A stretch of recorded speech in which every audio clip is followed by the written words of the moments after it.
انا انزلناہ فی لیلۃ القدر. یا نوٹ کیجئے قرآن حکیم میں اللہ تعالیٰ نے اپنی ذات کے لیے کہیں تو واحد کا صیغہ استعمال کیا، اننی انا اللہ لا الہ الا انا فاعبدنی واقم الصلاۃ لذکری، یہ سب واحد. کہیں جمع کا صیغہ آتا ہے، انا انزلناہ فی لیلۃ القدر، انا فتحنا لک فتحا مبینا، انا نحن نزلنا الذکر وانا لہ لحافظون، انا اعطیناک الکوثر. تو اس میں ظاہر بات ہے کہ اگرچہ یہ مفرد ہے انی، اور یہ انا جو ہے جمع کا صیغہ ہے، لیکن یہ اظہر من الشمس ہے کہ اس میں اللہ تعالیٰ کی ذات میں کوئی تعدد یا تکثر کا کوئی سوال نہیں، معاذ اللہ ثم معاذ اللہ، کوئی کثرت نہیں ہے، وہ تو وحدت مطلقہ ہے. ذات باری تعالیٰ وحدت مطلقہ ہے، جس سے بڑی وحدت اور جس سے گہری وحدت کا ہم تصور بھی نہیں کر سکتے. لہٰذا یہاں پر جمع کا صیغہ کس لیے آیا؟ یہ عربی زبان کا اسلوب ہے کہ جیسے شاہانہ انداز کے کلام ہوتا ہے، یہ ہم جو ہے در حقیقت اپنی عظمت، اپنی تفخیم، اپنی جلالت شان، اپنی علو مرتبت، اس کے اظہار کے لیے انا انزلناہ فی لیلۃ القدر. انزلناہ یہ جو ضمیر مفعولی ہے، ہم نے نازل کیا اس کو لیلۃ القدر. اب یہ عام طور پر تو اسلوب یہ ہے کہ ضمیر کا استعمال وہاں آنا چاہیے جہاں جس شے کے لیے ضمیر آ رہی ہے اس کا ذکر صراحت کے ساتھ پہلے ہو چکا ہو. عام اسلوب یہی ہے، لیکن قرآن حکیم کے اپنے اسالیب ہیں، خاص مخصوص اسالیب ہے. قرآن مجید جیسے ہم کہا کرتے ہیں کہ فلاں ادیب جو ہے وہ خود صاحب طرز ادیب ہے، اس نے اپنی طرز خود ایجاد کی ہے، یہ طرز خاص ہے، ایجاد میری. صاحب طرز ادیب جیسے ہوتے ہیں ہمارے ہاں، جن کو ہم کہتے ہیں، قرار دیتے ہیں. قرآن مجید کے اپنے اسالیب ہیں، اپنا طرز بیان ہے، اور اس میں یہ ہے کہ جو شے بالکل اظہر من الشمس،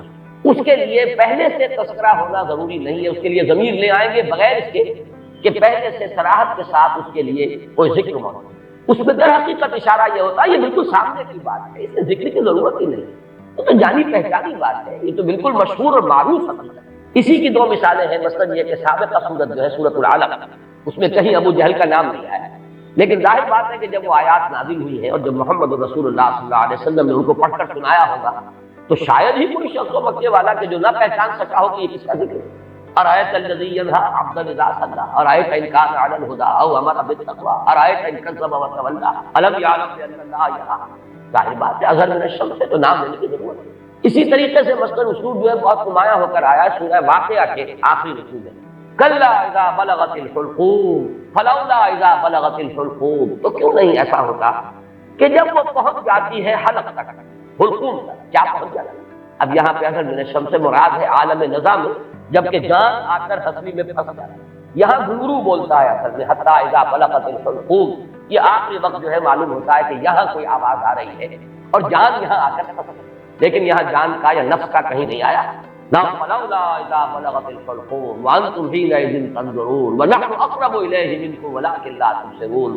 فلولا ان کنتم غیر مدینین ترجعونہا ان کنتم صادقین. اب یہاں پر بھی لفظ کوئی ذکر نہیں ہے کہ کس شے کے لیے یہ لفظ استعمال ہو رہا ہے، لیکن اس کے مشہور و معروف اور اظہر من الشمس ہونے کے اعتبار سے وہ جو عام قاعدہ ہے اس کے خلاف یہاں پر بغیر اس کی صراحت کے تذکرے کے ضمیر کا استعمال ہو گیا. انا انزلناہ فی لیلۃ القدر. اس میں ایک بات اور نوٹ کیجئے کہ در حقیقت کسی شے کا اس طرح تذکرہ نہ کرنا یہ خود اس کی عظمت کی دلیل. گویا کہ یہاں پر نہ صرف یہ کہ قرآن کے لیے اس ہو کا ضمیر جو ہے اس کی انا انزلناہ، یہ قرآن کے اپنے مخصوص اسلوب کے مطابق آئی ہے، بلکہ اس میں قرآن کی عظمت کی طرف اشارہ ہے. اس لیے کہ جو صاحب عظمت ہستی ہو اس کا نام نہیں لیا جاتا، بلکہ اس کی طرف آ جناب، آ حضور، یہ الفاظ جو ہیں یہ اسی لیے اختیار کیے گئے ہیں اور ایجاد کیے گئے ہیں کہ عظیم ہستی صاحب مرتبہ کوئی شخصیت ہے، اس کا نام نہیں لیا جاتا، اس کی طرف اشارے کیے جاتے ہیں. انا انزلناہ، ہم نے اسے نازل کروایا. معلوم یہ ہوا کہ اس میں عظمت قرآن کی طرف بھی ایک اشارہ کیا جا رہا ہے. پھر اس میں عظمت قرآن جو ہے اس کے دو اور اسلوب ہیں جو اس میں سامنے آئے. انا انزلناہ فی لیلۃ القدر، ہم نے خود نازل کیا ہے. حالانکہ ہمیں معلوم ہے کہ یہ نزول جو ہوا ہے محمد رسول اللہ صلی اللہ علیہ وسلم پر بواسطہ ملک جبرائیل کے ذریعے سے، فإنہ نزلہ علی قلبک، اس نے نازل کیا اس قرآن کو اے نبی آپ کے دل پر. نزل بہ الروح الامین علی قلبک، اس کو لے کر نازل ہوئے یا اس کو نازل کیا ہے روح الامین نے. تو معلوم یہ ہوا کہ فرشتہ درمیان میں ہے، لیکن یہ جیسے کہ کہا کہ انہ لقول رسول کریم ذی قوت عند ذی العرش مکین مطاع ثم امین. یہ سورہ تکویر میں یہ مضمون آ چکا ہے، اور آج کئی مرتبہ اس سورت کا نام ہم نے لیا ہے 4 سوروں کی تعین. تو یہ سب کچھ اس لیے کہ معین طور پر یہ بات واضح ہو جائے کہ قرآن مجید کی تنزیل محمد رسول اللہ صلی اللہ علیہ وسلم پر بواسطہ مدد ہوئی، لیکن یہاں اس واسطے کو ہٹا کر بات کی جائے اِنَّا أَنزَلْنَاهُ فِي لَيْلَةِ الْقَدْرِ، تاکہ یہ اللہ تعالیٰ کی ذات کے ساتھ اس کی جو نسبت خصوصی ہے وہ نمایاں ہو، اور اس سے قرآن مجید کی بھی عظمت جو ہے وہ اور اجاگر ہو کر اور نکھر کر اور ظاہر ہو کر سامنے آ جائے۔ اسی طریقے سے اس کا ایک اور اسلوب بھی ہے کہ وقت نزول جو ہے لیلۃ القدر، جبکہ ہم نے اسے نازل کیا ہے لیلۃ القدر میں، اور پوری سورت جو ہے اب اس لیلۃ القدر کی عظمت پر جو ہے گفتگو کر رہی ہے، اس میں بھی گویا کہ نزول قرآن جو ہے اس کے لیے لیلۃ القدر کا انتخاب یہ بھی عظمت قرآن کے بیان و اظہار کا ایک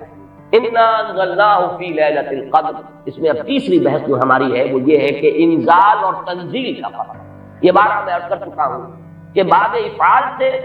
مصدر آئے اور پھر باب تنزیل سے اسی مادے سے اگر مصدر آئے تو ان میں فرق کیا ہوتا ہے؟ باب افعال میں کسی کام کا دفعتاً کر دیں، ایک ہی مرتبہ یک بارگی جسے ہم کہتے ہیں کام کو مکمل کریں۔ باب تفعیل میں تدریجاً، یہ تدریج خود جو ہے تفعیل کے وزن پر ہے، تدریجاً تھوڑا تھوڑا کر کے کسی کام کو بڑے اہتمام کے ساتھ، اس لیے کہ جب اہتمام ہوتا ہے اور جب اس کی خاص توجہ ہوتی ہے تو رفتار کم ہو جائے گی، اور جب کہیں کسی کام کو بس تیزی سے کر دیا جائے تو پھر اتنی توجہ کی ضرورت نہیں ہوتی۔ اس میں مثال جو ہے بہت نمایاں اعلام اور تعلیم۔ اعلام کے معنی خبردار کر دینا، بتا دینا، بس بتا دینا، اب تمہاری سمجھ میں آیا ہے تو آیا ہے، نہیں آیا تو نہیں آیا، اگر آیا ہے تو ٹھیک ہے، نہیں آیا تو دفع ہو۔ ہمارا کام تھا بتا دینا، ہم نے بتا دیا، یہ اعلام بتا دینا اعلام۔ تعلیم ہے ذہن نشین کرنا، اتارنا، بٹھانا، سمجھانا، تھوڑا تھوڑا کر کے بٹ بائی بٹ، پھر یہ دیکھنا کہ یہ بات سمجھ میں آ گئی تو اگلا قدم، یہ بھی اگر سمجھ میں آ گئی تو اگلی بات، یہ تعلیم۔ تو اسی طریقے سے جو اعلام اور تعلیم کا فرق ہے وہی فرق ہے انزال اور تنزیل۔ اور یہ الفاظ وہ قرآن مجید میں اگرچہ کہیں کہیں استثناءات ہیں، لیکن آپ کو معلوم ہے کہ یہ تو اصول ہے دنیا میں ہر جگہ پر، ایکسیپشنز پروو دی رول۔ اگر کہیں استثناءات آ جائیں تو اس سے قانون جو ہے اور کلیات ٹوٹتے نہیں بلکہ اور موقت ہو جاتا ہے۔ تو یہ بات نوٹ کر لیجئے کہ استثناءات تو اگرچہ ہیں انزال اور تنزیل کے استعمال میں، لیکن یہ کہ بالعموم یا یوں کہیے کہ قانون کے طور پر، ایک کلیے کے طور پر انزال کا لفظ آتا ہے قرآن مجید کا نزول یا تو آغاز نزول جو ہوا محمد رسول اللہ صلی اللہ علیہ وسلم پر، یا پورے قرآن کا نازل کیا جانا لوح محفوظ سے سمائے دیا، کیونکہ یہ دفعتاً ہوا ہے، پورا قرآن ہے کہ نازل کر دیا جائے۔ یہ دونوں آراء جو ہیں ہمارے ہاں مفسرین کے ہاں موجود ہے۔ امام شافعی کی رائے یہ ہے کہ انا انزلناہ فی لیلۃ القدر سے مراد یہ ہے کہ اس کا آغاز نزول ہوا ہے لیلۃ القدر۔ حضرت عبداللہ ابن عباس رضی اللہ تعالیٰ عنہما، اور ظاہر بات ہے کہ ان کی رائے بہت زیادہ اہمیت کی حامل ہے، وہ حبر الامہ ہے، ان کے بارے میں حضور کی خصوصی دعا ہے، اللہم فقہہ فی الدین وعلمہ التاویل، اے اللہ اس نوجوان کو دین کا فہم اور تفقہ عطا فرما، اور اسے تعویل اور تفسیر کا علم جو ہے بالخصوص وہ عطا فرما۔ تو حضرت عبداللہ ابن عباس اسی وجہ سے رضی اللہ تعالیٰ عنہما حبر الامہ، حبر کہتے ہیں بہت بڑے عالم، حالانکہ وہ نوجوان تھے، لیکن یہ کہ ان کی رائے یہ ہے کہ اس سے مراد یہ ہے کہ پورا قرآن حکیم لوح محفوظ سے سمائے دنیا تک لیلۃ القدر میں نازل کر دیا گیا۔ یہ کام دفعتاً ہوا، اسی لیے لفظ انزال آیا۔ وہ لیلۃ القدر کا تذکرہ ہو رہا ہے تو انا انزلناہ فی لیلۃ القدر، پھر یہ کہ رمضان مبارک میں وہ لیلۃ القدر ہے تو شہر رمضان الذی انزل فیہ القرآن، یہاں پر جو مجہول کا صیغہ آیا وہی باب سے آیا ہے، لیکن حضور پر جو قرآن کا نزول ہوا ہے تو سب کو معلوم ہے کہ 22 برس میں اس کی تکمیل ہوئی ہے، تھوڑا تھوڑا کر کے نازل ہوا ہے۔ پہلی آیتیں 5 نازل ہوئی جو ہم پڑھ چکے ہیں پچھلے درس میں، اس کے بعد 7 آیتیں نازل ہوئی سورہ نون کی، اس کے بعد 7 آیتیں نازل ہوئی سورہ مزمل کی، اس کے بعد 7 آیتیں نازل ہوئی سورہ مدثر کی، اس کے بعد 7 آیتوں پر مشتمل نازل ہوئی سورہ فاتحہ، اس کے بعد 5 آیتیں پر مشتمل سورت نازل ہوئی سورۃ اللہ۔ تو یہ نجمن یہ تقریباً 22 برس میں جا کر اس کی تکمیل ہوئی ہے تنزیل۔ اب یہاں لفظ تنزیل فَإِنَّهُ نَزَّلَهُ عَلَىٰ قَلْبِكَ، اے محمد آپ کے قلب پر جو ہے یہ تنزیل کے طور پر آیا ہے، نجمن آیا ہے، تھوڑا تھوڑا کر کے آیا ہے، رفتہ رفتہ آیا ہے، تدریجاً آیا ہے۔ بلکہ یہ بحث تو کئی بار آ چکی ہے کہ حضور کو تو اشتیاق رہتا تھا، آپ چاہتے تھے کہ جلدی جلدی قرآن نازل ہو، اور آپ جو ہے شکوہ بھی کرتے تھے حضرت جبرائیل سے کہ آپ دیر دیر سے اور وقفہ ڈال کر آتے ہیں، جس کی کہ پھر قرآن مجید میں ہی مذکور ہے سورہ مریم میں جو ان کی طرف سے ایک وضاحت آئی ہے وما نتنزل الا بامر ربک، اور پھر اس کے علاوہ دوسرے مقام پر ولا تعجل بالقران من قبل ان یقضى الیک وحیہ، اے نبی جلدی نہ کیجیے قرآن مجید کی آپ پر تنزیل جو ہے اس کے اندر جو وقت اور جو اس کے اندر وقفے ہیں یہ اللہ تعالیٰ کی حکمت کے تحت ہے، اور ان کے اندر حکمت مثبت ہے، لہذا آپ جلدی نہ کریں ولا تعجل بالقران من قبل ان یقضى الیک وحیہ۔ تو اس اعتبار سے نوٹ کر لیجئے کہ تنزیل جو ہے وہ محمد الرسول اللہ صلی اللہ علیہ وسلم پر نزول قرآن کے لیے،